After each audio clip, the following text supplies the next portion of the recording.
Good evening and welcome, ladies and gentlemen, to the kickoff, or as I'm calling it this week, the Joey Wheeler Show. I'm joined on the couch by a special guest, Chiefs fan favourite Angus Ta'avao. Has been number 1, Muliaina. Has been number 2, Dagg. Has been number 3, Cory Jane. I'm Joey Wheeler. I was, never will be anything. Let's kick it off, the Joey Wheeler Show. Tonight on Kickoff, Try that again. tonight on the Joe Wheeler Show. Come on, McTanch. Tonight on the Joe Wheeler Show, we look forward to one of the big Kiwi clashes as the Far North Highlanders take on the resurgent Blues. Yes, good. And the Cowbells toll. Really? Yes, Jeff. The Cowbells toll in the Tron as Chiefs mana is tested and the mighty Highlanders dominate in South Africa. All this, great banter, some dad jokes and some surprises. Tonight on the Joe Wheeler Show.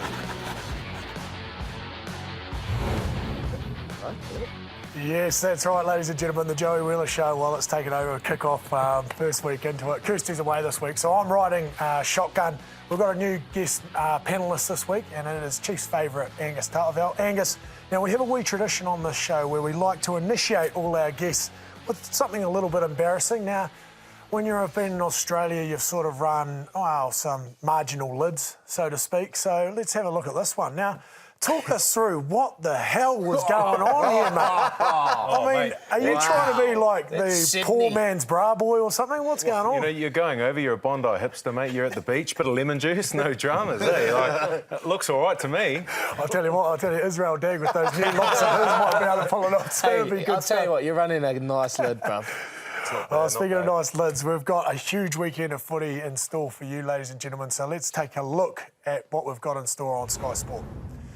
Well, the weekend, it's going to be huge, and it starts off with the Chiefs versus the Reds down there in Hamilton. The big game of the week, Crusaders take on the Blues. The Stormers, they've got the Highlanders over in Cape Town. The Hurricanes, they've got the bye, they're all over in Fiji. The Brumbies take on the Bulls in Canberra. The Sunnies, they've got the Rebels in Tokyo. Waratahs have got the Jaguares, and the Lions have got the Sharks at Shark Park. But guys, our big game of the week is pretty obvious, and it is the Blues versus the Crusaders. And here's a wee stat for you guys. The Blues have not won in Christchurch I'm just going to read it off here so I get it right. 15 years, 2 months, 25 days, or in layman's term, 5,563 days. That is unbelievable. And I think we can all remember the day that they did do that. Millsy, you were playing in it, I believe. I was. I had a really good view of it all. I got missed out right from the very beginning. Here we go. Here, look at this. King Carlos. Give me the ball. Bro, I'll have a little walk. Right, I hugged the post. Two touches. I hugged the post, mate. Look at this bit of magic, though. Hey, how great was that? How long? 15 years ago, did you say? Well, we're 5,563 days ago. 2004, mate. And then the cheek of this. The cheek of this to walk to the corner and then give that to the Northern Stand Digger. But down there, one-eyed Cantabs, they would have been giving it to old Carlos. So. Speaking of this, this rivalry goes back so many years, Auckland, Canterbury, all that. CJ, you've got a bit of a mouth on you. There must be the odd team or player that you hate, that you just want to give it to every time you come up against them. No, I enjoy playing everyone. I have love for everyone. Don't lie. Well, I hated every team. If I was playing against you, I hated every New Zealand franchise. Good honesty, mate. Good honesty. But I hate you and your team more. Any other rivalries from you lads you want to touch on? Surely. Can't go past TJ Petinata and the Hurricanes. I've had some absolute battles with him, and it just, I've had to be calmed down by Sammy and Whitelock and all the lads. I just go straight into What is it about him? Just got a big waha. He's so competitive and he's got a big waha. But, that's just his nature. He wants to win at everything and it's good. I love it. Oh, so good. Well, let's check out the teams for this weekend. It's going to be a hell of a battle. And up front, that's where it's going to be won, as we know. 2 massive tight fives. But what I'm interested in is the battle of the loose forwards, young versus the experienced. That's going to be a hell of a match-up, those lads. We go to the back lines now. Well, a little bit of inexperience in the Blues 9-10 combo. We know how good the Crusaders are in that department, and all those blokes are playing bloody well at the moment. And the bench, where it's always won that last 20 minutes of the game, where it's decided, hopefully the Blues can produce something special to maybe create a little bit of history down there, Dagger. But let's throw to the matchups of the week. For me, the first one that I'm really excited about is the Rieko Ioane versus Sevu Reece. One guy who has been playing outstandingly well this year. Obviously, 3 guys that are world class, plus a guy that thinks he's world class out in the wide channels. Angus, guy Sevu Reece, Dagger, been playing outstandingly well this year and must be knocking on the door. Yeah, he's playing extremely well. I seen him with his top off today. He's a ball of muscle. He's absolutely shredded, ripped. Only I could dream of being that ripped. But he's just taking his chances and he's getting more game time. He's keeping a guy out like Brad Nenor.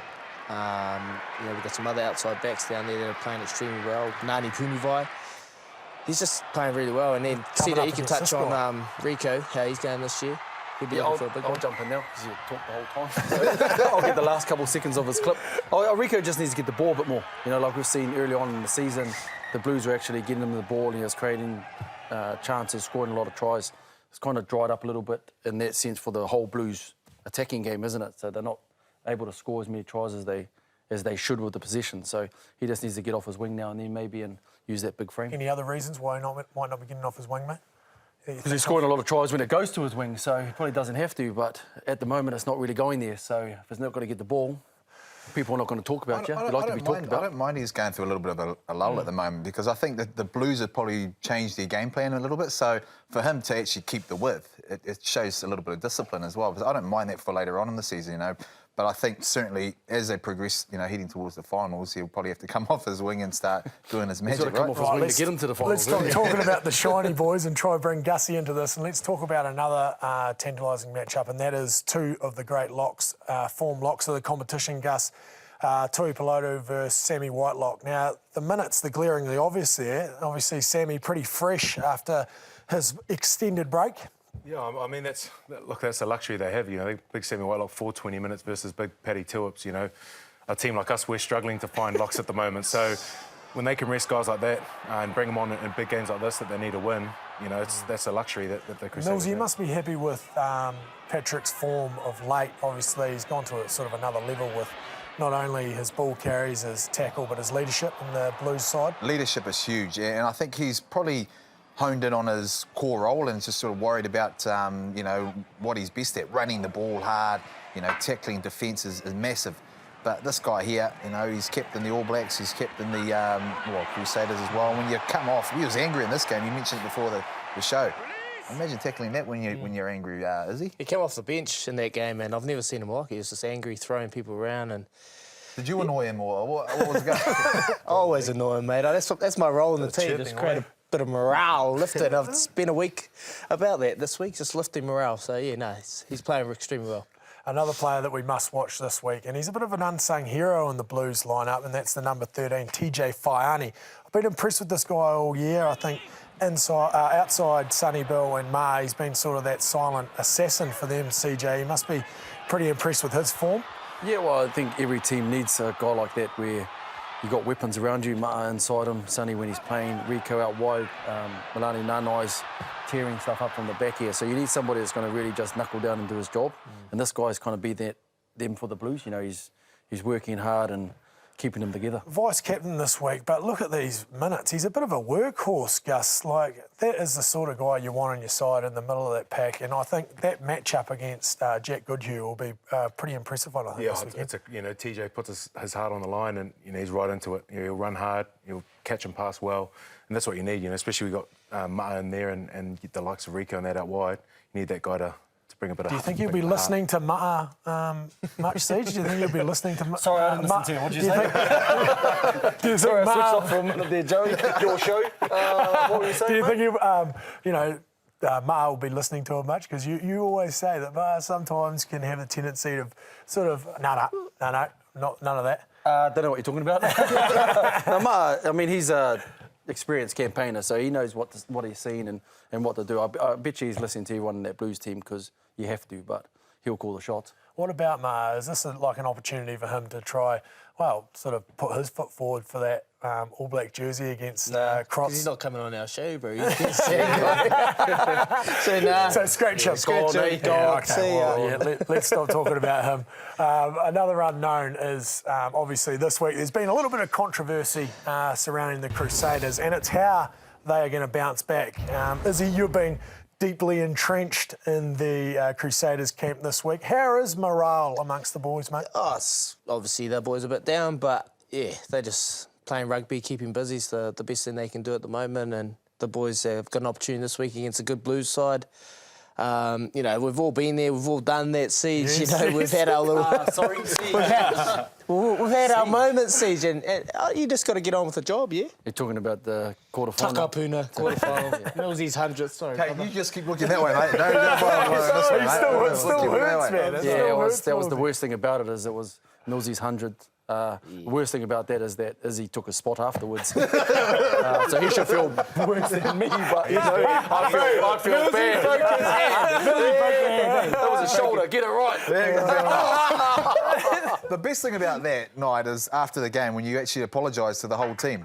It was probably the worst apology ever, but he still got to start the following week. Brilliant, couldn't get out of that. Yeah, good chat, good banter. You do. Got to get on with the job. And someone that isn't getting on with the job, Izzy, is the person that normally sits in this seat. And I'll bet you don't know where she is. Well, we've been doing all this plugs for Fiji Airways, and she skived off on a Fiji Airways sponsored trip over there. So we're going to throw to her and see what she's up to. I'm pissed off. Hey team, hope you're well. Now you're probably wondering, where is she? She's not on the count. First time this year that I'm missing the show, and I'm a little bit gutted about that. So I thought I'd send you this message to make sure all is well. If you're wondering, where am I? Well, so many people have come onto our show and they've been on these Fiji Airways sponsored trips. So I thought I'd come over, check it out and see what all the fuss is about. Right now, I'm in Denarau Island on the port. And, well, it's a little bit mild at the moment. It's around 29 degrees. How's the temperature over there? A little bit cooler, probably, just a little bit. But all this is building up to the big game next weekend in Suva. The Chiefs taking on the Crusaders, and I tell you what, people are already talking about it. They're already buzzing. We've seen someone just walk past before that had an old school Blues jersey on. So there you go, Mills. There are Blues fans over here, but I tell you what, there's definitely a lot of Chiefs and a lot of Crusaders supporters as well. You cannot go anywhere without talking rugby. Joey, I know you're filling in for me at the moment. You're keeping my seat warm. Just remember, one hit wonder, 1 week wonder that is, because you're off to Japan next week. So thanks for filling in and hope all is good back home. We'll see you soon. Who's that? She's been away. Who is she? She's been away for 1 week. She just take away the whole show. But Angus, I'm actually interested because everyone else we've talked about having All Blacks rest breaks have been over in Fiji. So why aren't you there, mate? Yeah, I better check my junk mail, mate, or my text, because nothing's come through. Fiji Airways, what's going on? I'm a family man, so up. you know. Let's go. You're going there next week, bruv. Can't be too greedy. Yeah, that's right. That's right. Well, you're going there next week too. Well, you're playing, that's right. Not What are you going over for then? Not that I'm in the team yet, but hey, if I'm selected. You're always in the team. You were humble as before the show. Yeah, nice. Well, our next Kiwi game up this weekend is the Stormers are taking on the Landers over in Cape Town. The Highlanders' hearts got broken in Joburg last week, so let's just review that and let's see what happened last time when they played each other.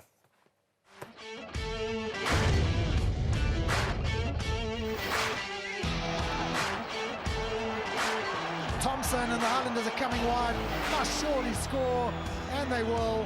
Sio Tompkinson rounds out for the visitors. A bit more yardage, offloads very quickly indeed. Oh, it's a little walk-in almost for the Highlanders. Oh, Aaron Smith pounces on that, and he's almost gone. He is gone. He's freed up batters on the outside who's going to go in. It's a try against the run of play. Counter ruck, a good one, and all around the corner come the Highlanders. Just not good enough, or is it? It is! Brilliantly worked, the hands are good. Oh, that was the Landers last week, boys. Hearts broken by the Lions in the last minute. But one guy that stood out and has been standing out a little bit over the last few weeks, Izzy, that you've been impressed with, you've talked him up on the show, is Sio Tompkinson. Bit of a rising star. Yeah, Sio's been playing extremely well, and he's a bit of a utility. He reminds me of a barracuda. Just missed to fix it. playing centres, going out to the wing.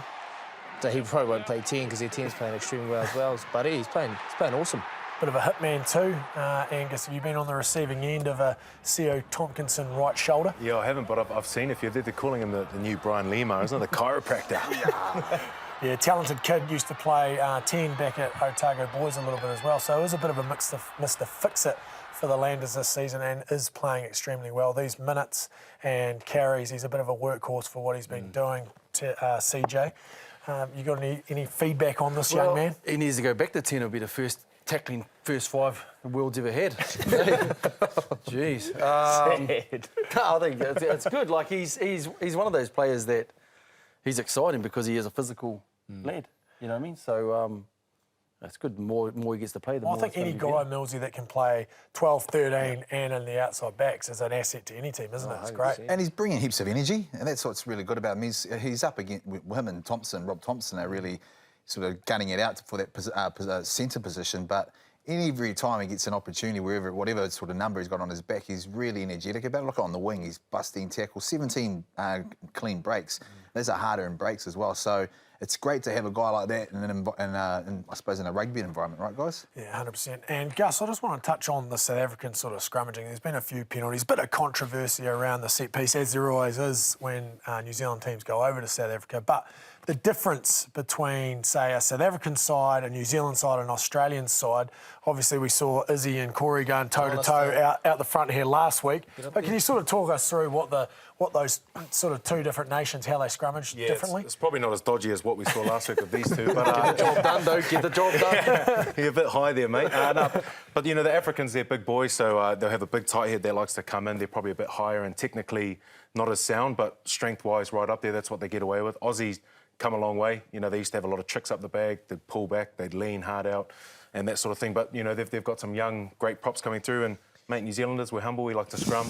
You know, we just get in there, crouch, touch, pause, engage, away with it.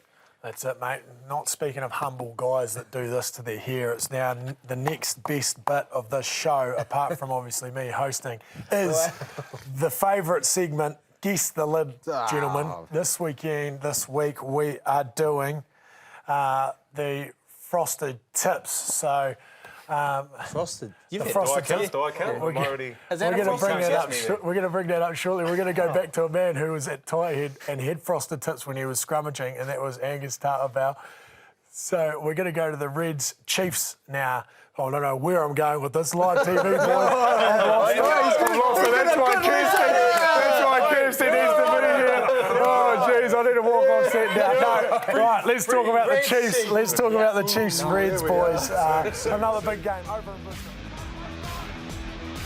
On they go. Inside the Chiefs. The pick and go is good. The visitors have the first 5-pointer. Kane out the back for McKenzie. McKenzie holds it up for Nartai. And the Chiefs bounce it out to a 15-0 lead. Chiefs looking for the first points in this second half. Marty McKenzie just whips that one across the park. But Marlow gets it one further out. And it's the hooker hanging loose on the outside. Liam Paulward, who scores.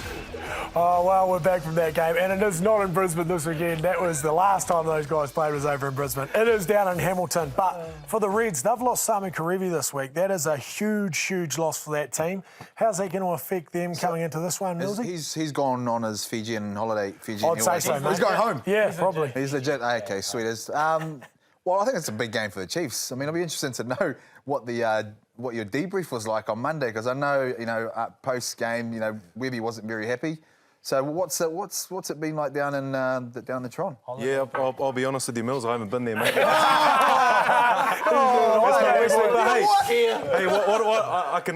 I've seen some inside scoop from the leaders, mate. There's been some honest words, and the boys will like to rectify themselves.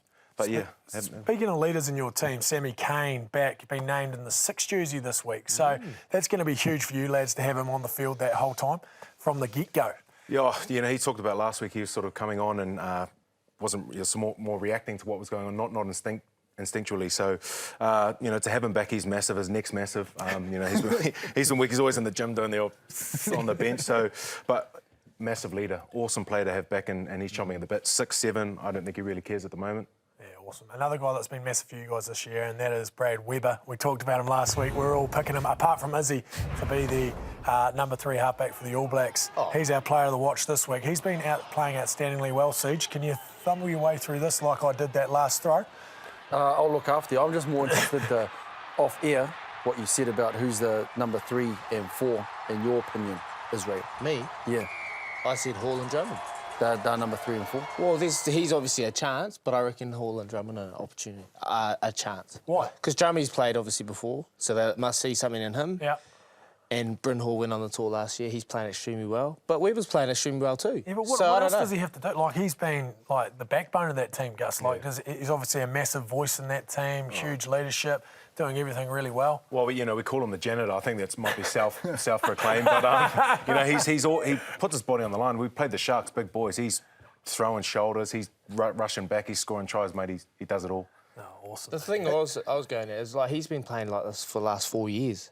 You know, like, if we're going to be honest, and he's still not getting opportunities. So I don't know. I'm just going on trying to think of the coaching. Let's say, OK, you look at Super Rugby form, he's probably the form halfback, but you turn to the All Blacks and perhaps he just doesn't fit what they're wanting out of their team run. And that's probably the hard part for a guy like that when you're playing such good football, but you don't sort of fit the mould of, well, you haven't fitted the mould of what the All Blacks are actually looking for, which is like a little bit, you know, I suppose, gut-wrenching and disappointing. Yeah, a guy that probably we would have liked to have kept in that New Zealand mould who shot the ditch, over the ditch for the Reds was Taniela Tupou, the Tongan Thor. Yeah. We saw his YouTube highlight clips. We know how good he is in those wide channels. But, Gus, what's his tight game like? Has he grown that since he's been over there? Yeah, you know, early doors it was all about the big highlights, the big runs, but you know, to be fair, he's come a long way. He's part of a pretty good Reds pack that puts teams under the pump, and I think he's only 23 or something like that. So to be showing that sort of stuff at that age and, you know, on the highest level, it's pretty awesome. Probably lucky he's gone, eh? I'm probably happy he's over the ditch playing the green and gold. So. What about this stat? What about this stat for a prop? He leads the competition in try assists, Gus. So, you know, you need to get out in those wide channels a little bit more and get those offloads going, mate. There must be some dramas with the stats, mate, because that says 2. I'm pretty sure I've done at least 3 or 4, mate. Where's the stats?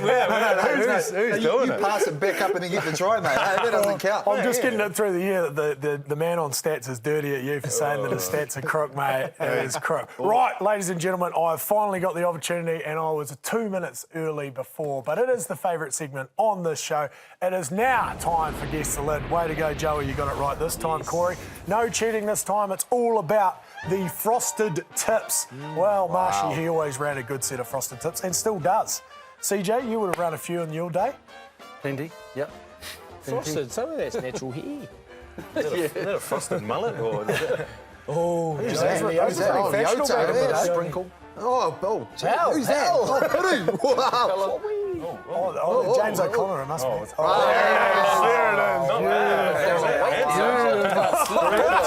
the hair. It's the hair. Well, here it is, guys.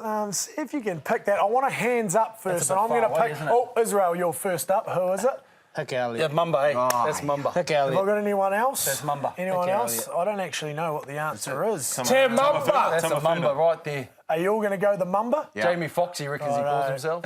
I can tell you, gentlemen, is there any other guesses? I'll say, Yep. Tamafuna. I'll put that up there. He ran a bit. Well, no, it's not. It is one of the All Black great wingers, Julian Saul. Over in Toulon, obviously. We don't promote French influence has obviously come in. No and one's he's watched gone the with game that over look. there in their life. What are you putting that on the show for? Yeah, I'm not sure. My show, obviously I knew it was Jules, I just wanted to go... Yeah. Mumba. Oh, how good, guys. Well, ladies and gentlemen, that's it for the show this evening. It's it from me, actually. Unfortunately, my last show had a wee fumble. See you, mate. And then, yeah, that's it. But, See you, mate. Come here, mate. What are you giving me? What are you giving me out of 10? What are you giving me out of 10, boys? Before we go, what are you giving me out of 10? Come stand up, get up. Oh, God, give me out of 10. So what does it matter? Oh, mate. Right, sayonara, boys. Let's hug it out. Let's hug it out. I love you. Oh, good on you, mate. That's it from the kick-off, guys. Tune in next week, and maybe Corey might be hosting this next week. Absolutely Who knows? not. Hopefully not. But that was great. One and done. And, well, go do the gardening now, I think, Millsy, me and you. Good on you. Great show. Good on you, guys. See you later. Thanks for tuning in. See you next week.